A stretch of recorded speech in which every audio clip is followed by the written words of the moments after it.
Hey guys, this is Jeff from Jeff's Vegetable Gardening and Containers on YouTube. Let's see, we can see where we tore all the barrels, not the barrels, grow bags go. Sweet potatoes out here. You saw my harvest last week. You see the tomatoes are still going. Back here, of course, the peppers. You see the red ones down there, the green ones. Peppers, tomatoes. I'll show you the eggplants up front in a minute.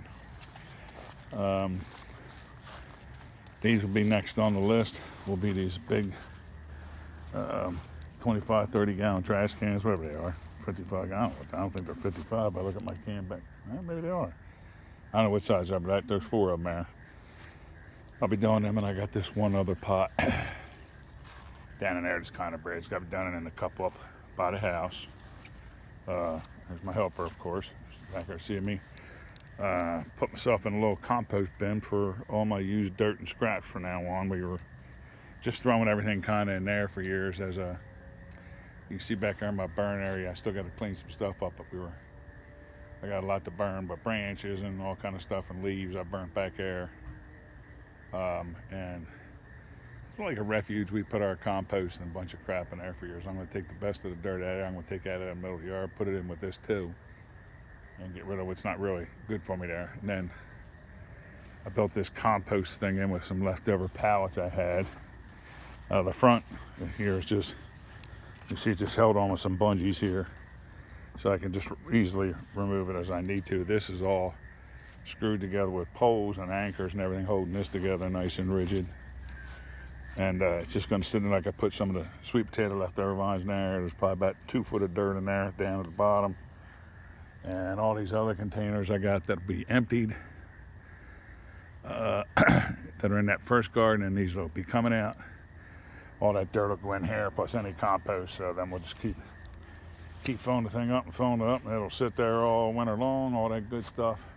Mix all those vitamins, all that good stuff in there, and stuff from that previous dirt and leftover materials we're going to compost from vegetables and fruits and everything. And then next year I don't have to buy any real compost or manure. I can use this here mixed in with any dirt I need.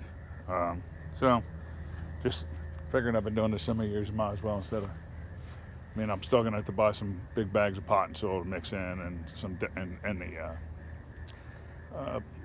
the bloodworm and all that kind of stuff I got to put in for the fertilizers and stuff that I do for now. But if I can cut down on something as far as cost, that's what I figured. And I figured I got these pallets easy enough, and I got some at work, and got a couple left back there, and already cut a lot up. I've been burning up at the fire, so it's just a win-win. And you see, I started putting things in here like the blueberries and raspberries. You can see potatoes coming up in those 3 pots right there already.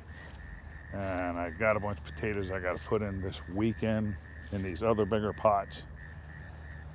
I got 1 or 2 more pallets to put on the ground down here, just to keep everything off the ground in winter, so I can water, and plus keep it coming too much of a mess. And these potato plants are pots with the potato seed potatoes and plants going on. We'll move up towards the front where it sees more sun in the winter. The blueberries and raspberries will go to the back. The peppers, and when I say that, they can overwinter as long as they stay in this greenhouse. And since I keep the greenhouse at like 55, so I can still do potatoes and certain things in there and lettuces, it'll be fine. So 50, 55, and it's just a little tiny electric heat raise in there. It's just enough to keep everything going. And I got to get the cover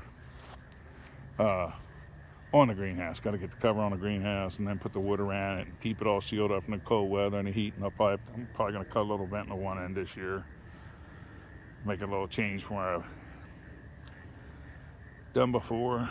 But it does the job what I want. And then I have a video on like the cherry tomatoes, all the peppers I got here, and the eggplant. What I do is I trim them back, and I'll show you how here in a couple of videos. I'll show you how I trim them back. Then I can stick them in there and overwinter them, and next year they're good for up to 3 years, and I don't have to plant them next year. Sometimes I get impatient and just patient and put new stuff in because I don't want to wait. But next year I'm going to I'm going to put them in and let them grow through the whole season. I can just grow things right back. As eggplant, tomatoes, and eggplant, tomatoes, and peppers are, you can let them overwinter somewhere, not freezing, like sit out in the weather, but put them somewhere like in your garage or in something like that. And it don't have to be heated either.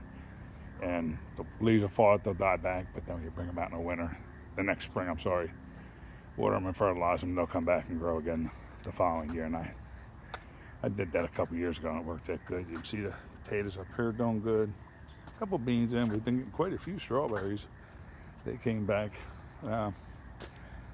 after I got them watered and back up here. You can see that white eggplant is starting to come back there with the flowers. You can see the eggplant growing right on there. And I got a bunch of Japanese eggplants growing on there.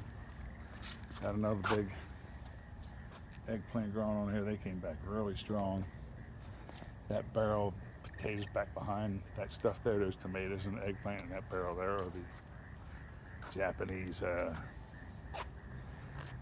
purple potatoes, Murasaki's or Okinawas. I can't remember which ones. There's a couple pots of stuff here that are dead now that I'll be moving out tomorrow night or this weekend. I'm putting them back in a compost pile. Got a couple tomatoes left on there. You can see the lemons.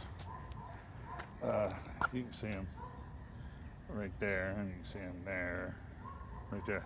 I got lemons growing everywhere on this Meyer lemon bush, so I can go probably another couple weeks because he's cooling down after just yesterday. Today being hot yesterday. Saying starting tonight after the hurricane went up the coast and everything else went on, that everything starts to cool down over the next week or two, but I'm sure we're not out of complete warm weather yet. So when I see it constantly hitting the mid to lower 50s, I'll take that inside, put it in the window where the sun gets some heat, and that way it'll just keep going and just keep on producing. And should have me quite a few Myers lemons. Like I told you, they come out in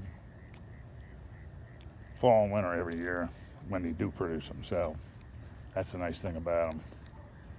Marigolds are still killing, growing, keeping the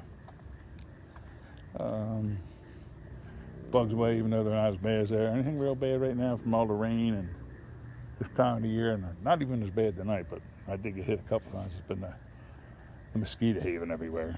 So I think that's about it. I just wanted to go over and put that compost in. Got some more piles. I'm gonna be doing a few more things back there, add in a couple other mulching piles for like branches and sticks and leaves. I'm gonna put another one hooked to that one right next to it, and that'll just be for scrap branches and dead grass and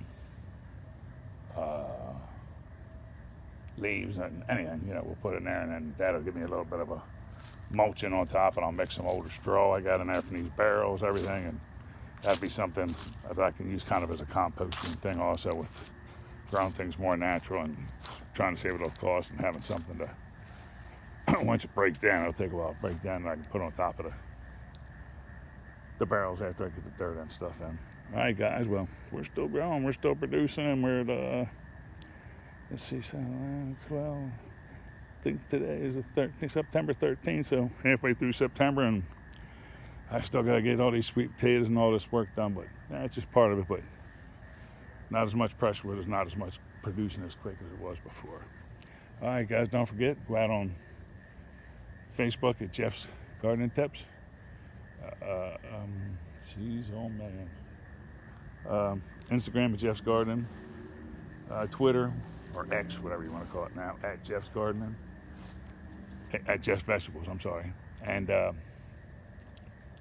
Pinterest, and don't forget we're out on YouTube on Jeff's Vegetable Garden and Containers. And appreciate it. Recently, just a ton of comments and